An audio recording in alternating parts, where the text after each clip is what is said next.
ឆាថៃខំ7ទុំបានឆ្អិនរួចរាល់ហើយបន្លែមានតែប៉ុណ្្នឹងទេចង់ដឹងពីរបៀបធ្វើទៅមើលទាំងអស់គ្នាតោះឥឡូវយើងមកមើលរបៀបធ្វើថៃខឆាអំពិលទុំដំបូងយើងលីងខ្ទឹមសខ្ទឹមក្រហមម្ទេស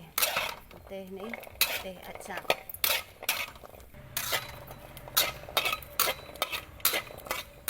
ឥឡូវយើងឆ្អិនហើយយើងយកទៅបុកឥឡូវយើងមកបុកបងប្អូនត្រូវការហិរខ្លាំងអីដាក់ម្ទេសច្រើនទៅខ្ញុំអត់ស្អីត្រូវការហិរទេចឹងខ្ញុំដាក់តិចទេឥឡូវយើងបុកមកហើយ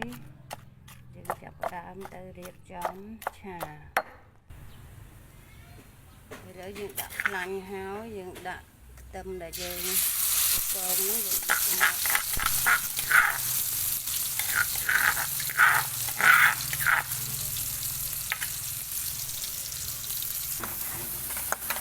ឥឡូវយើងកំពងឈ្ងុយហើយយើងដាក់ស្ករ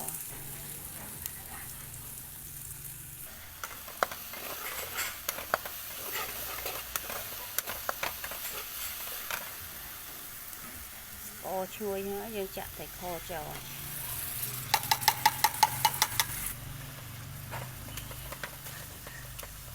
ប្រព័ន្ធត្រីឲ្យវាបែកហ្នឹង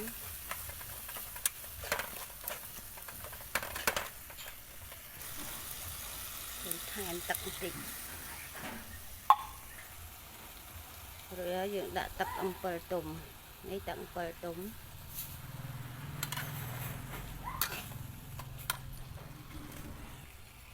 ហើយដាក់ប៊ីចេង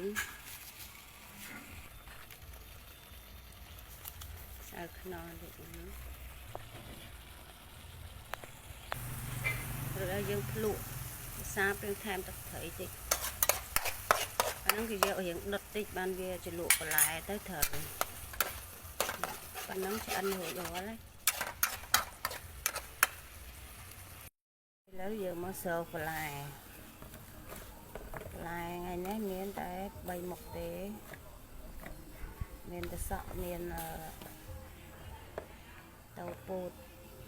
ប្រហែលសក់យើងអត់ស្រោះទេយើងស្រោះតែពោតប្រហែលហើយមកស្នូលពោតហើយយើងស្រោះឆ្អិនហើយស្រង់